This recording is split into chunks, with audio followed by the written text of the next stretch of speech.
All right, welcome everybody. This is a Income Navigator meeting. Today is Thursday, February 8th. We are going to go over some of the positions that I am holding. You may be holding similar positions. You may be holding same positions. So you may be considering taking positions. I'm going to go over what I'm holding, what I think about positions that I am holding. Maybe look at some potential adjustments. I know we have introduced a number of fresh ideas in the last couple of weeks. And these ideas will kind of relate to possible ways to turn your standard 1-1x bear trap positions into something that looks more of a hedge. Not necessarily a black swan hedge, because the risk will remain, and you will see this in a second. I'm going to share my screen, and I wanted to share my OptionNet Explorer so you can see the risk graph. But I think that instead of OptionNet Explorer, I'm actually going to share my brokerage account, and I want to point out a couple of things that we cannot see in the OptionNet Explorer platform, but we can see in the Thinkorswim. And Thinkorswim is what I am using. I'm going to share my screen in just 1 second.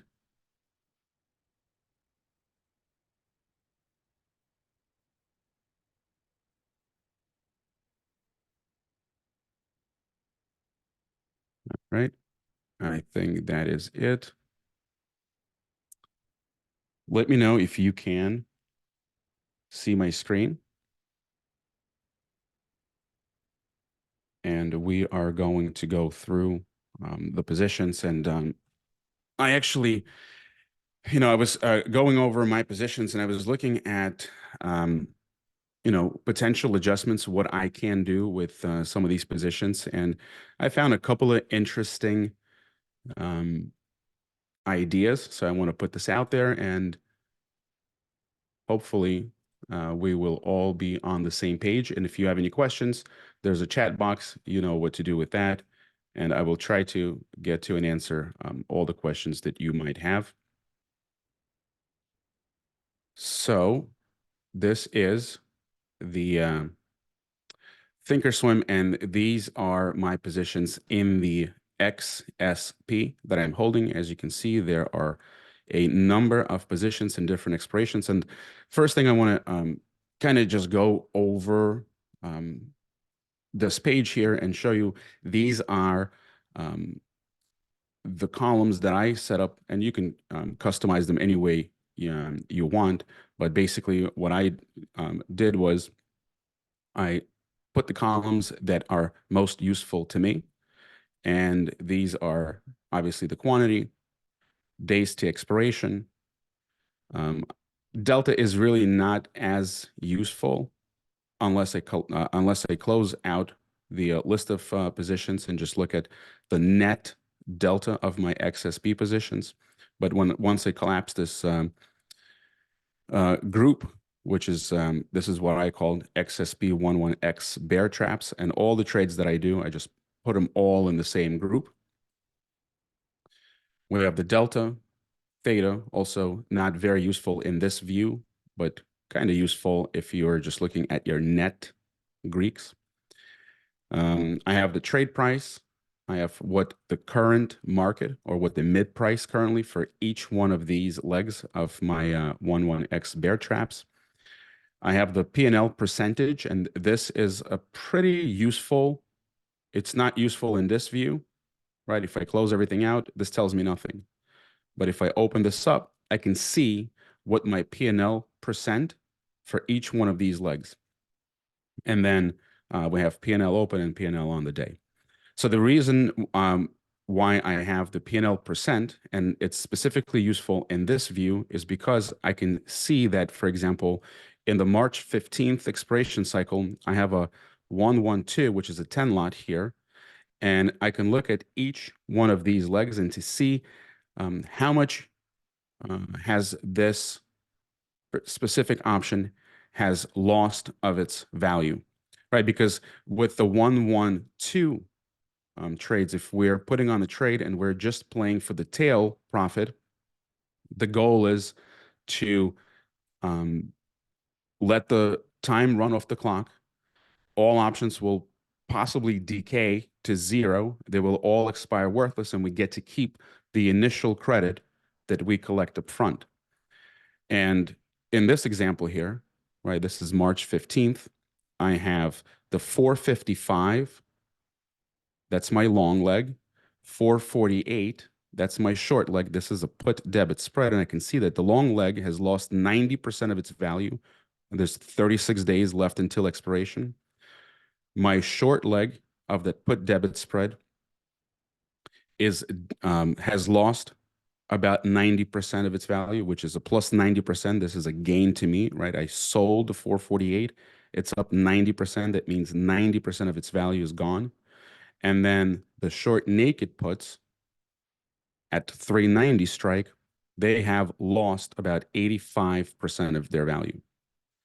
And I'm going to go and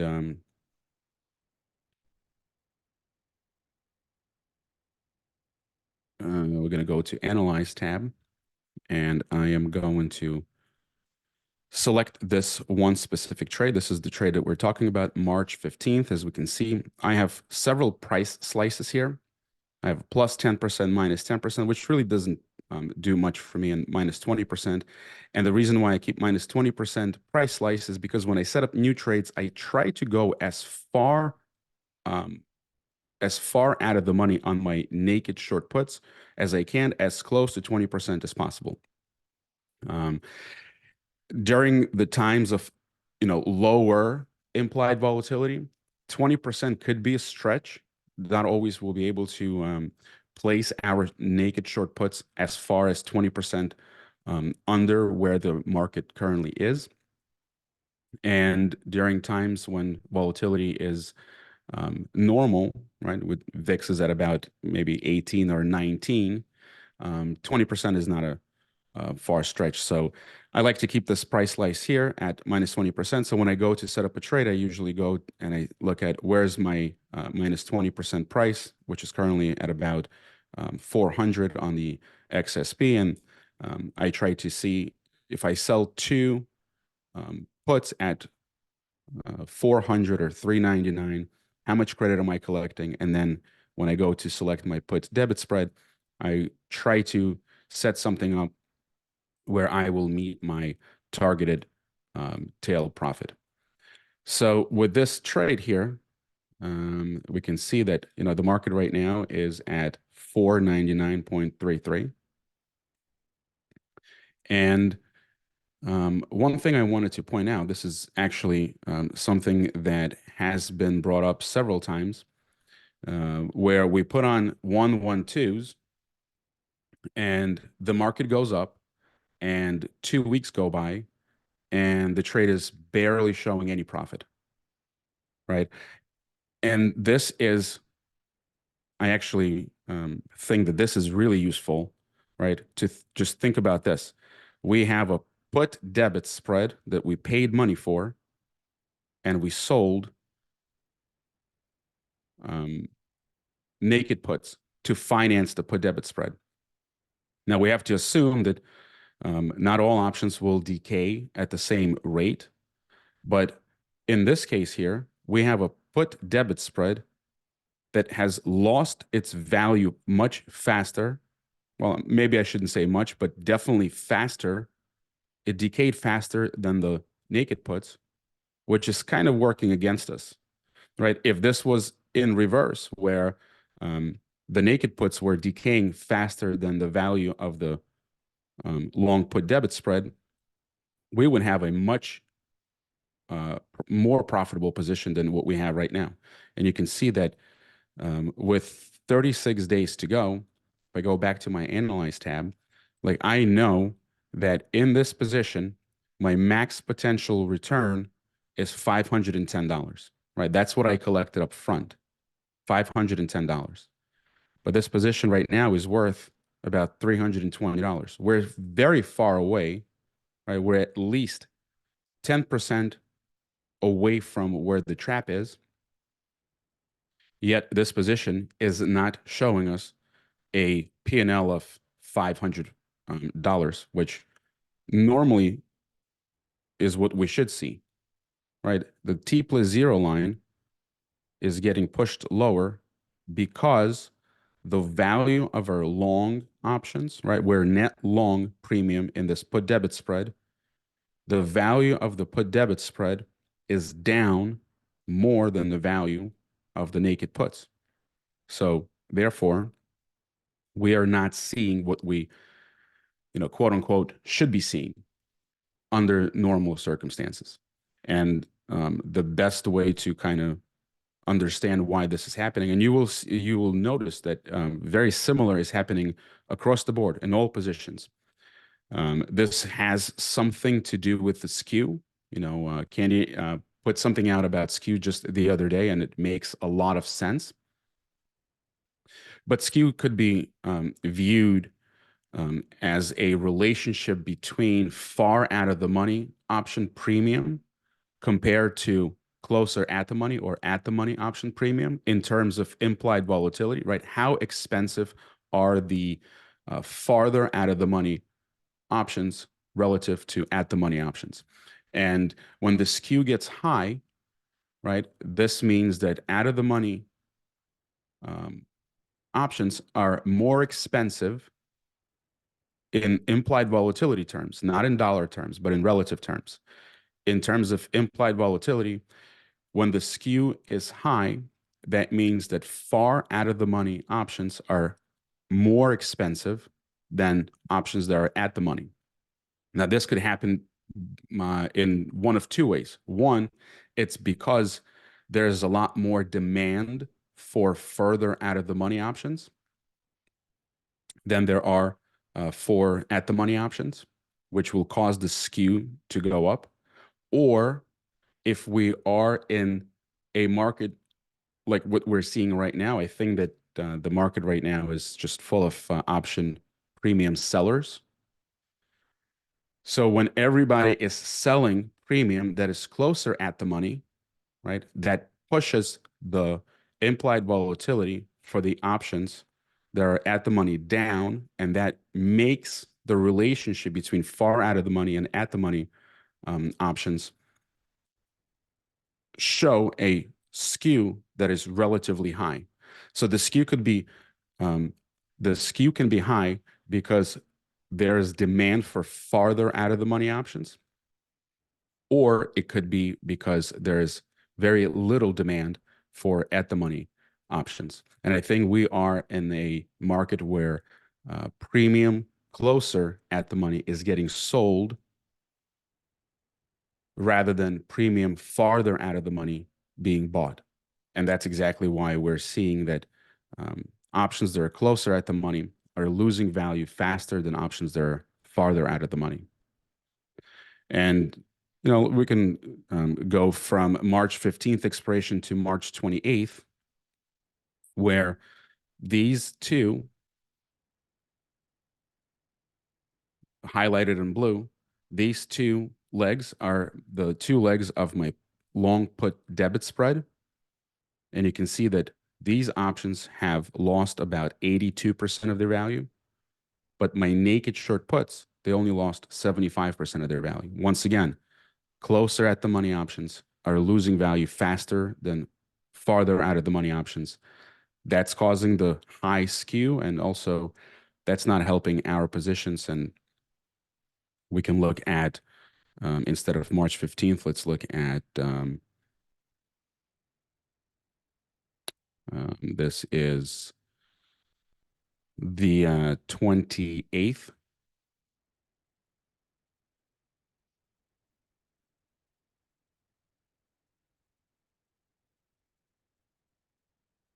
All right, so this the March 28th have 49 days, which is, it's a decent chunk of time. My max potential reward in the tail here is $500, but this trade is only up $332 or so, right? And the trap is, about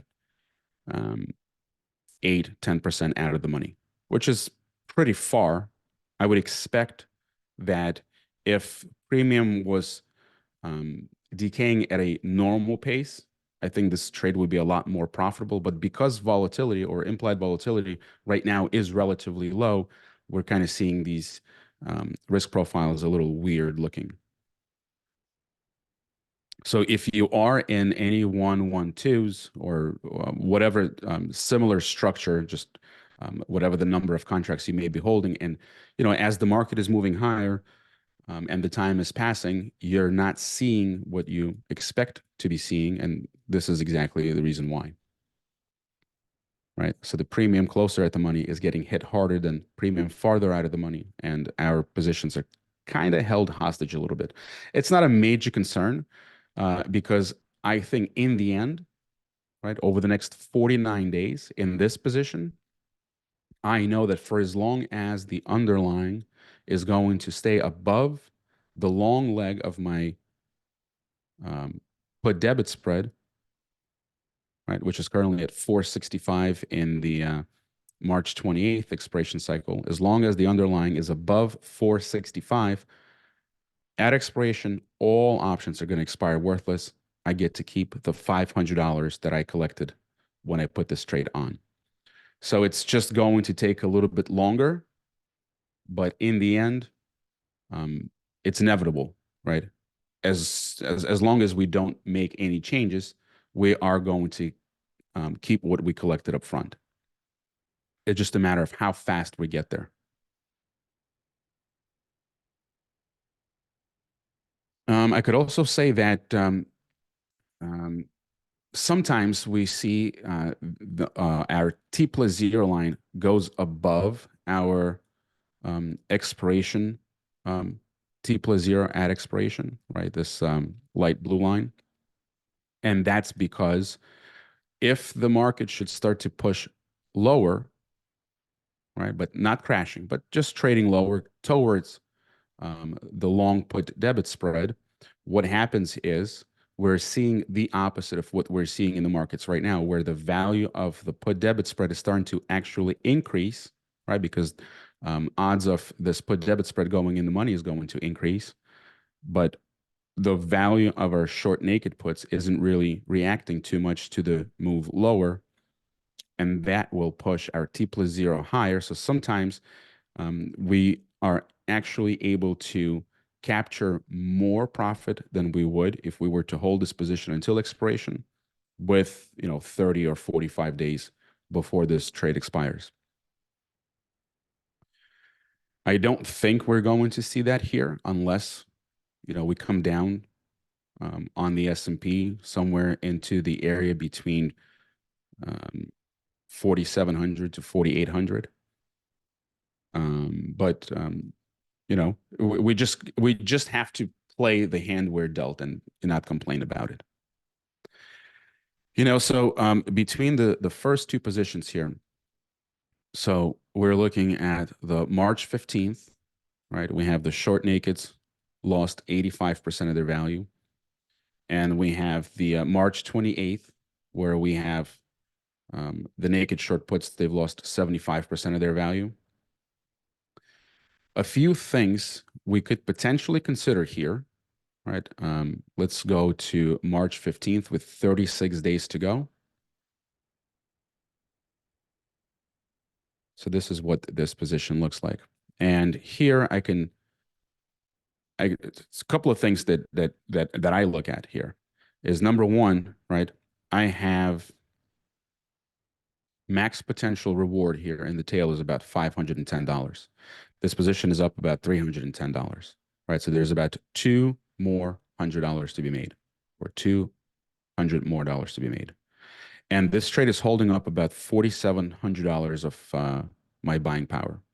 So the question I ask myself is, can I do something here? Or is there any way I can take back this buying power and use it somewhere else and potentially make more than $200? If the answer is yes, I think this is a good time to maybe remove the short naked puts. This is going to come at a cost, right? These naked puts are not worth nothing. They're worth something right now. And maybe we can model something here and see what that looks like. So I'm going to analyze a closing trade for these naked puts, right? If I was to close all 20 of them, my max potential reward goes from 510 to only $170. So I am giving up a chunk of my potential reward in the tail here. But what it will do is it eliminates all of my buying power that is being tied up in this trade. What if I only did 10 instead of all 20, right? So I keep risk to the downside and I still cut my buying power here from this is what my buying power that's tied up in this trade before I do anything. And this, right? So we're at 47 or 4,800. If I was to close half of the naked short puts, it's going to reduce my potential reward in the tail here, right? From 500 to 340, which is bad, but it's going to take back all of the buying power. And I can use it to maybe set up a new trade and potentially make up for what I am giving up in the tail. Very similar with the March 28th position, right? So I have max potential reward if we stay where we are is $500. And I can see that in the March 28th, my short leg of the put debit spread has lost 82% of its value. So maybe I can do something with that leg. What I was looking at was closing 2 out of 5 of those puts. And this is what this trade looks like before doing anything. If I was to spend about $250 out of 500 that I stand to make, this is going to reduce my potential reward if we stay where we are. But what it will do is now it's going to open up this potential profit if we do trade to the downside, right? It's out of the question right now, or at least that's not what the market is pricing in. A move down to 430 or 4,300 on the S&P right now sounds like a pipe dream. It's not going to happen. It's a very low probability proposition. But if we were to come down to 4,300, right, we have this potential for a much larger profit than we are if we do nothing else, right? If at 4,300 on the S&P, right, this trade unadjusted has a max potential reward of $3,000. But if I was to close 2 out of 5 of those 460 puts at 4,300 instead of making $3,000 at expiration, this trade stands to make almost $8,800. Right? So we're more than double our potential reward, which is great, right? That's the good part. We can potentially double our potential reward, but it comes at a cost. What's the cost? We're reducing our tail profit from $500 to $250, right? Now, also, let's take a look at what it does to the buying power. So right now, my March 28th position is holding up about $5,200 in buying power. If I was to close just 2 of 5 of those 460 puts, my buying power goes to $60, meaning that I will free up about $5,100. Right, and I can use that to set up another trade and potentially make up what I am giving up to take back this buying power. And the reason why I bring this up, it's not something that you have to do. That's not something that's going to make or break this trade, but it's something that you want to kind of look at and consider, right? If you wanted to put new positions on, but you're kind of at that, 50% threshold or whatever you're using, right? to gauge your leverage or the risk. If you're at 50% buying power usage and you don't want to go any further, you can say, you know what, maybe I can do something to some of my uh, older positions, give up a little bit of potential reward, take back some of that buying power and use it to open up new positions. So that's one thing that I looked at.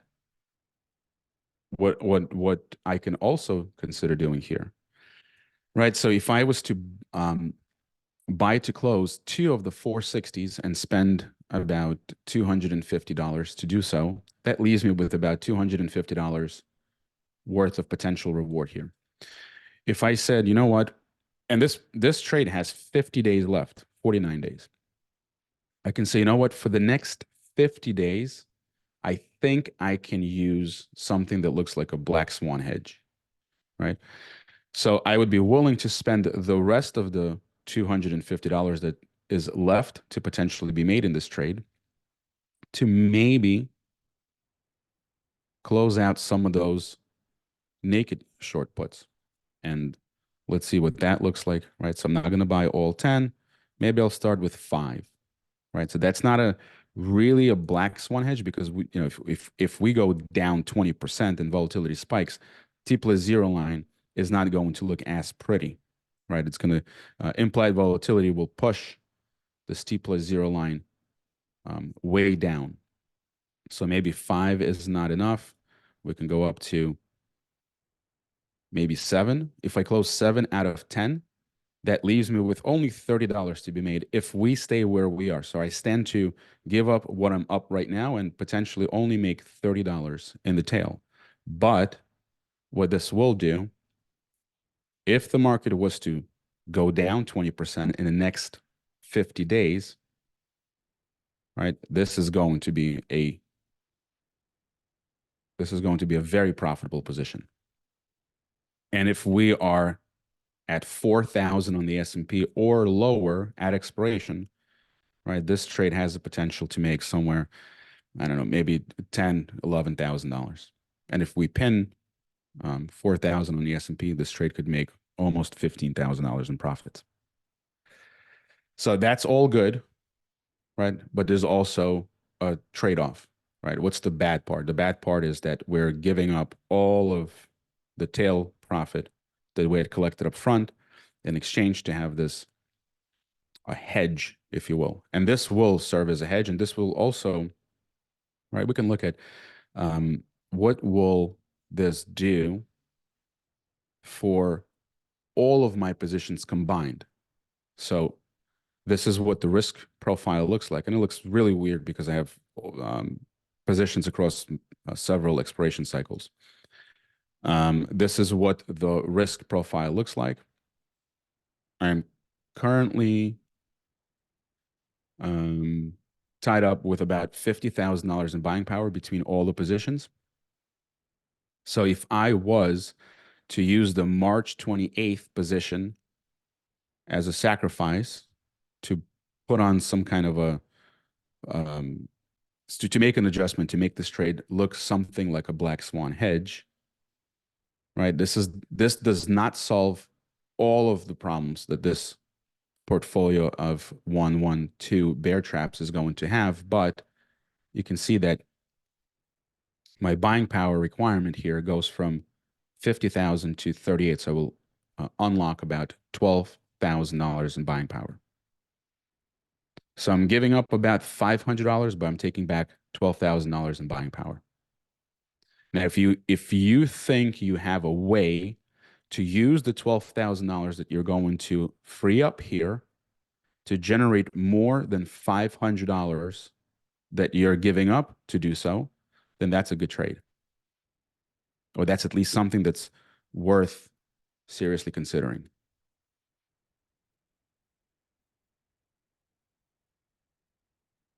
Right? So that's for the March 15th and March 28th. These two have 36 and 49 days to go. I would consider closing partially, right? This would be an incremental adjustment.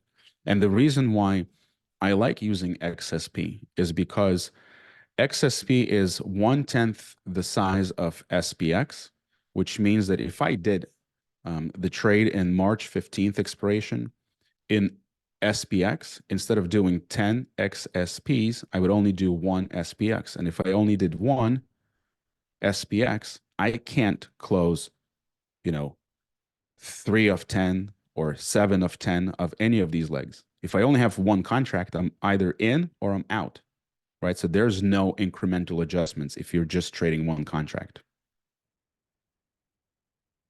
And it's Timur saying that making adjustments to um, turn your 112 in sort of a hedge, you can get a little more aggressive with some of your new positions. That is 100% true. Right. So that's March 15th, March 28th. These two, I'm going to, there's no rush really. I mean, with 36 and 49 days to go, I can do it today. I can do it tomorrow. I can do it next week, depending on what the market is going to do. But these two, I would definitely consider um, giving up some of that premium in exchange for taking back buying power to set up new positions and potentially protecting some of the newer positions that are going to go up. Let's see. Let's move forward. Let's go to. So I'm going to look at um, April 19th. And this really, it's kind of slow for me with these XSPs. I started to kind of just add positions.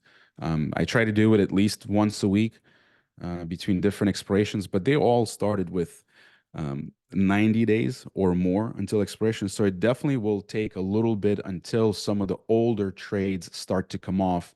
And as time goes on, more trades will start to come off, more trades will start to go on, and things are going to pick up a little bit more here. But for right now, I just keep adding trades, and as the market continues to run away, there's really not a whole lot to do. So this is very boring, and hopefully it will be very profitable in the end. But looking at the April 19th with 71 days, right? The market is here at almost 5,000 on the S&P.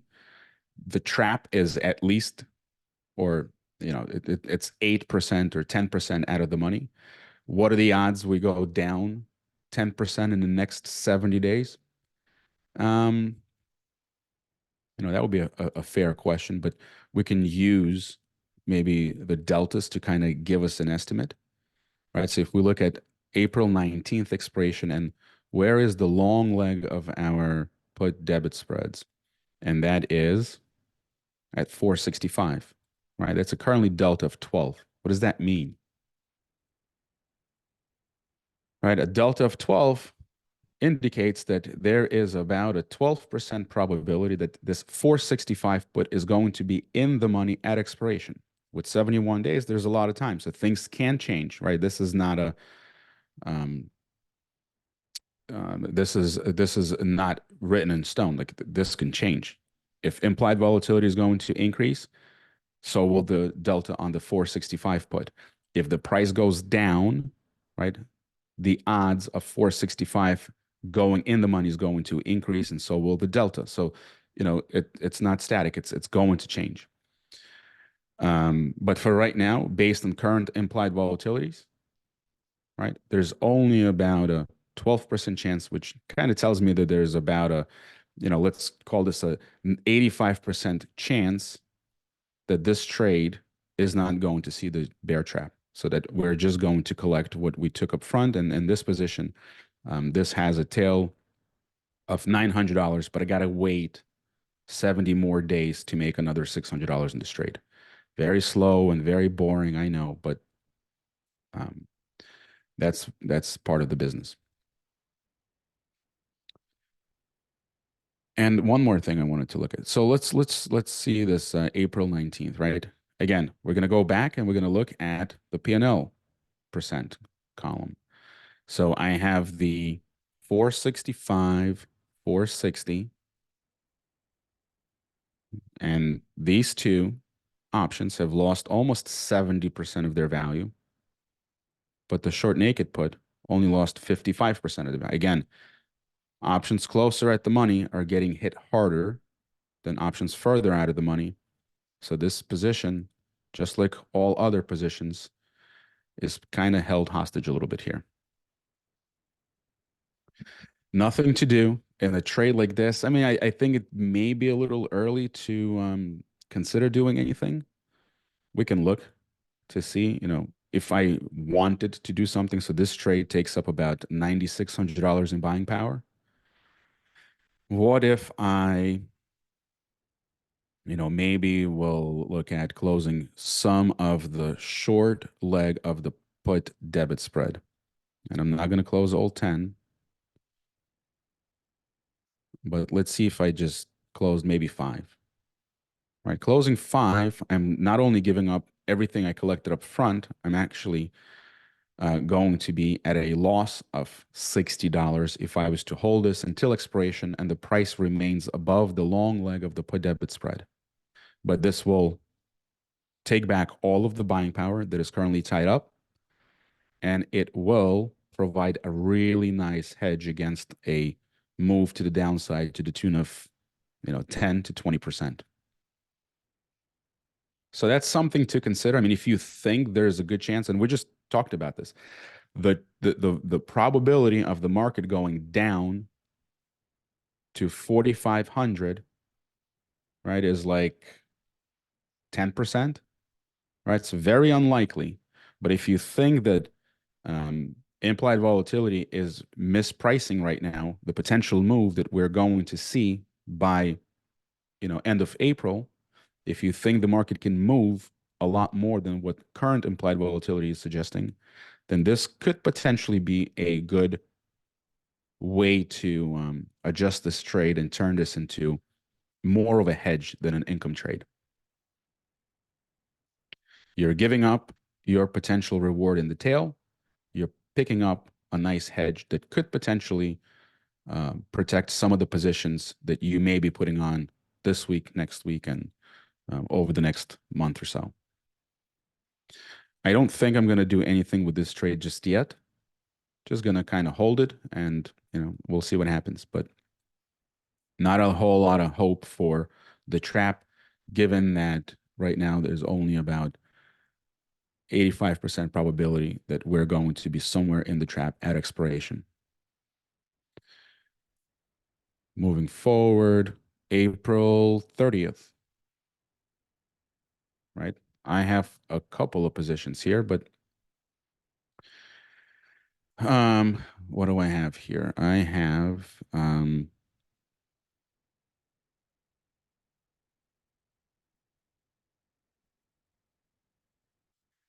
112 and a 115 combined into one. So this is what the risk graph looks like. And, this position is holding up $10,000 in buying power. If I was to convert the front two positions into a hedge, it would definitely relieve some of this buying power and most definitely would protect this position, because you can see that if the market moves and April 30th has 82 days, right? Which is a good chunk of time, no doubt about it. Also, right now, it's a very low probability that we're going to be down 10% from today's price over the next 80 days. But if that was to happen, at least for the next 36 and 49 days, the front two positions that we talked about at first, they will most definitely protect this position. Now, this position in April 30th is not going to go unscratched. I think that if the market was to push lower, right, this position is going to feel the pain. But over the next 36 and 49 days, those two hedges will definitely help remove some of the pain that this position will take on. So that's how you convert some of the older positions to protect some of the newer positions. If you are running a campaign style and you don't mind giving up some of the potential profit in order to protect some of your newer positions. Again, with these two positions, there's really not a whole lot to do, right? Tail profit here is $657. We're, only about a third way to that profit. We still have to hold for 80 days to realize that profit. But if the market should, a 5% correction is not out of the question over the next 80 days, as long as it doesn't happen in one day, doesn't happen next week. But, given, I don't know, maybe 50 days from today, if we are down 5 to 7%, I mean, I think this trade is going to be a really, really nice winner. Going forward, this is May 17th. Again, this position has max potential reward $790. We're at barely 300. May 17th has 99 days. So a lot can happen. But right now, and if we look at, once again, the long legs and the short legs of this trade, and we'll look at the P&L column, this trade didn't start too long ago, but we can see that the put debit spread has lost almost 60% of its value, and the naked short puts lost just over 50%. So very similar is happening to what we're seeing in some of the older positions. Boring, nothing to do here, just going to hold and see what happens. And, just keep adding new positions as some of the older positions are coming off. And if we are going to see a downside move, this position could potentially end up a really profitable one. And if nothing else, if the market continues to grind higher, well, we know that we have a limited reward here to the upside, and that's what we're playing for. And that's about it. There's really nothing else you can do about it. Yes, you can juice it, short some calls if you want. I'm not there yet. I'm not sure if I'm going to do that. But and it's not a terrible idea, if you short some calls here because, whatever you're using to analyze the market and you're seeing some overbought conditions, right? It doesn't mean that you short the calls here 80 days away and you hold it until expiration, because while the market could be overbought today and maybe next week, right?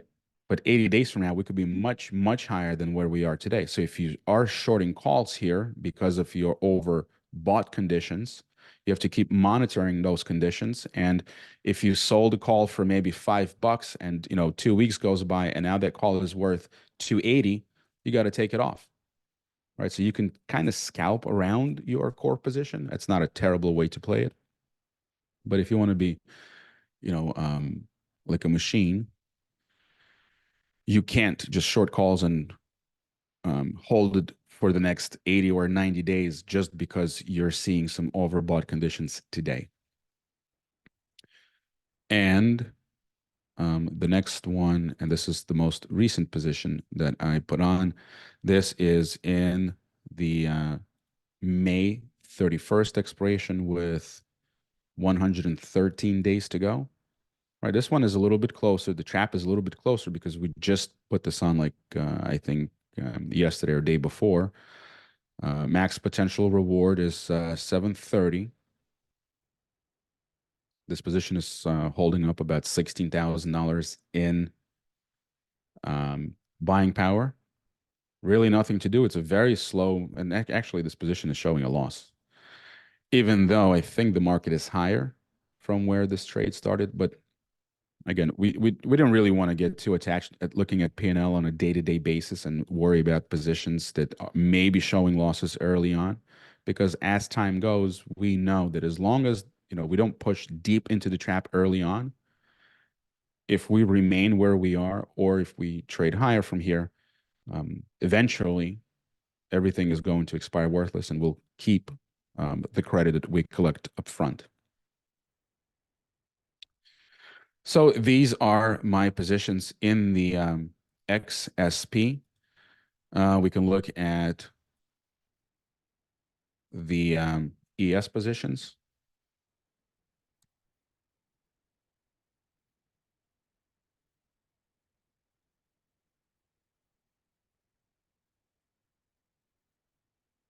And these are um, also, I started to put these on with 90 or more days, and the one trade that is the closest to expiration is still 36 days away. These are all 112s, I believe. I don't think that I messed with the number of contracts. So I have a couple of positions in the um, 36 DTE right now. I have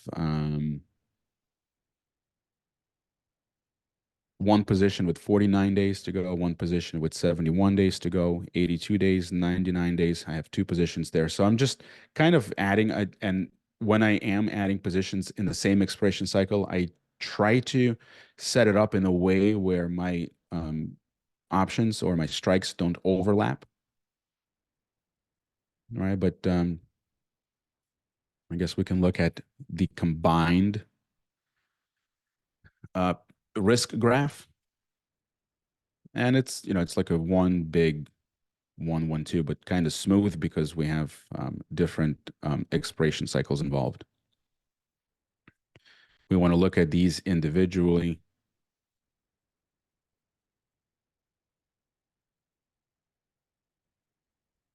Not sure why this shows up. Oh, there you go. So, right, where is the market? The market's at 50.13 right now, and here's where we are. Right, so I have a couple of positions in um, it's just so hard to tell, and this is one of the reasons why I prefer SPX and XSP because I can clearly tell what expiration. This one is March 2024. Great. I guess these are the third week of March. So I have a couple of positions here. We are um, sitting at, where is the market? The market's at just over 5,000, and the trap is still we would need to come down about 200 and maybe 300 points, and it's not very likely. So there's a good chance that this position runs out. And right, my initial credit was just $45 here.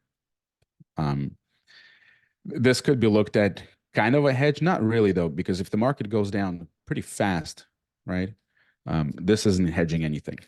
T plus zero is going to dive. We're going to get hurt from the price movement as well as implied volatility increase. So it's not really a hedge until like maybe with 2 weeks. Like if this trade had 2 weeks until expiration, and we were looking for a move down, maybe 300 points. Yes, this is a hedge. It's obviously um, more likely we're going to go down 300 points than 700 points. So this could potentially be a hedge, but with 36 days to go, it's still not really a true hedge. All trades are probably going to be very similar. And same thing I said about XSP, where the premiums, they're closer at the money, is getting hit harder. Um, T plus zero line is way below our T plus zero at expiration line. So some of that premium is being held up, and that premium is being held up by the difference of the DK in the long put debit spreads and the short naked puts. These trades, I'm just going to hold them. I'm not going, probably not going to make, I don't want to say I won't, but I probably will not make any incremental adjustments with the ES 112s because I only have, right, 1, 1, 2. So I can't incrementally do anything about any one of these legs other than maybe move it up or down and partially close the short naked puts. But as far as closing a part of any one individual leg, there's no way to do it. Right? Either I'm in or I'm out. So just to kind of go forward with some other positions. Some positions look a little bit better than others, but for the most part, they're all very similar looking. Right. This is third week of April. This is end of the month of in April. This is the last day of April. Again, the trap is pretty. I mean, I won't say it's too far, but it's still ways away, and I'm not sure if we're gonna get there um, in time. So very likely outcome here is that we just get to keep the upfront credit, and that is totally fine. One thing I wanted to point out to you guys, and I hope everyone thinks about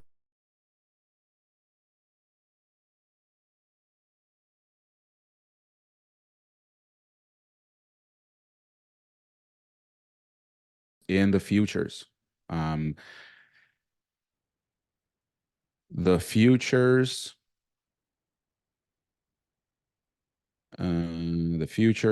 they are beta weighted to SPX,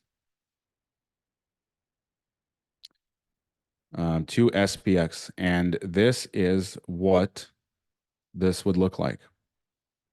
So I select all of my positions and I go to portfolio beta weighted. And then I go to SPX. All right. So what does, at least that's what TD does, or Schwab. They look at least on the downside, because we don't have upside risk. But if you are trading a lot of strangles, you definitely want to stress test to the upside as well. And their upside metrics are a little bit tighter than their downside metrics, or at least that's how I understand it. I may be wrong. If I am, and somebody knows, please correct me. But to the downside, this is their stress test. They look at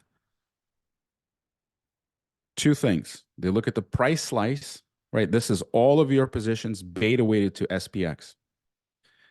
They look at minus 10% price slice and minus 20% to the downside, right? Because it's minus. And then they also look at 10%, I think, and 12% to the upside. I'm not sure. To the downside, this is where we have to. And again, if you are trading short upside premium, you need to stress test to the upside as well. But basically, what happens is you can have a ton of buying power and feel all warm and fuzzy about, whatever. But if all of your futures options positions beta weighted to SPX are showing P&L on the day, if the price slice at minus 10%, which in my example shows minus $8,773, if this price slice exceeds 1x your net lick, you don't get restricted, you don't get banned, you don't get closed out, but your account will be marked for closing positions only, which means that your broker, or Schwab in this case, will not allow you to put on any new positions. You will not be able to sell to open anything. I don't care how much buying power you have. They won't allow you to do it because they don't want to take on that risk. So if you look at minus 20% slice, and if the market was to go down 20% today, and my beta weight positions to SPX are exceeding 2x your net lick, once again, the account doesn't get restricted, you don't get banned, but you will be marked for closing positions only, or closing transactions only. You will not be able to initiate any new positions, regardless of how much buying power you have. You will need to come back down to within that threshold. So it's 2x net lick at minus 20%, and it's 1x net lick at minus 10%. So for example, if you have a $40,000 account, right? Let's just use this as an example. Maybe this will make a little bit more sense.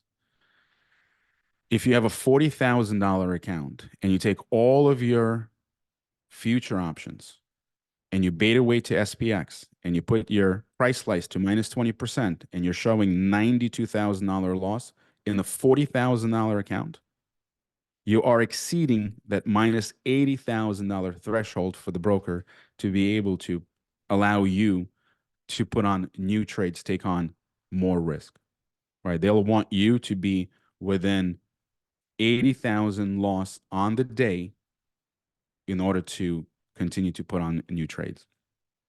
So in a $40,000 account, you don't want to see this number any higher than minus 80,000. So buying power is buying power. That has nothing to do with the stress test. The broker is going to want you to keep an eye on the minus 20% threshold and how the P&L on the day number relates to your net lick of your account.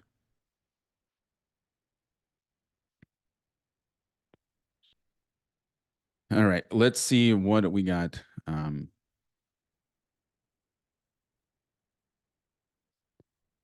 As far as questions go, I did see somebody ask why XSP and not ES. I think I talked about this before, but so in one account, I use XSP and I use a portfolio margin. And in another account, I use ES options and I use SPAN. I'm running them side by side just to see which one is friendlier as far as buying power expansion goes when and if the market is ever going to go down again. And, maybe it's time to give up a PM and move over to SPAN. I don't know that yet, but we'll see.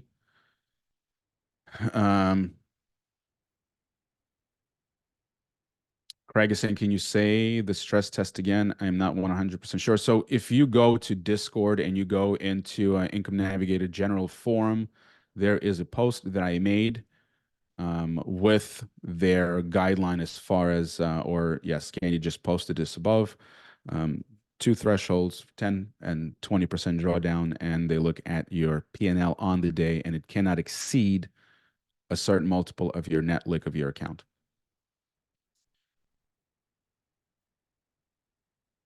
Tyler saying, how does PM work when you drop below 100? I don't think it's 100. I think Toss is at 125, Tasty's at 175. If you drop below the minimum, they will just remove the privilege, right? PM is not something that should be taken for granted. It is a privilege. And they'll take it away until you meet their minimum again.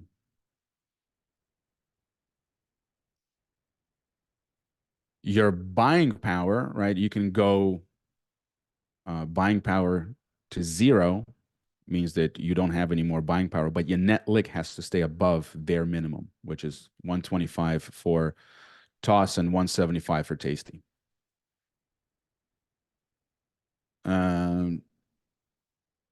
Just a bunch of comments here. I'm not really seeing any questions. If you guys have any questions, let me know. And if not, we will wrap this up and I'll get everybody on their way. That is a good question. If anyone knows if Tasty Trade has some sort of an account stress test with price slices tools, I don't know if they do. Those of you guys that trade heavily on Tasty using span margin, Tom says they do. If you know what it is, it would be great if you can post this in somewhere on Discord for everybody.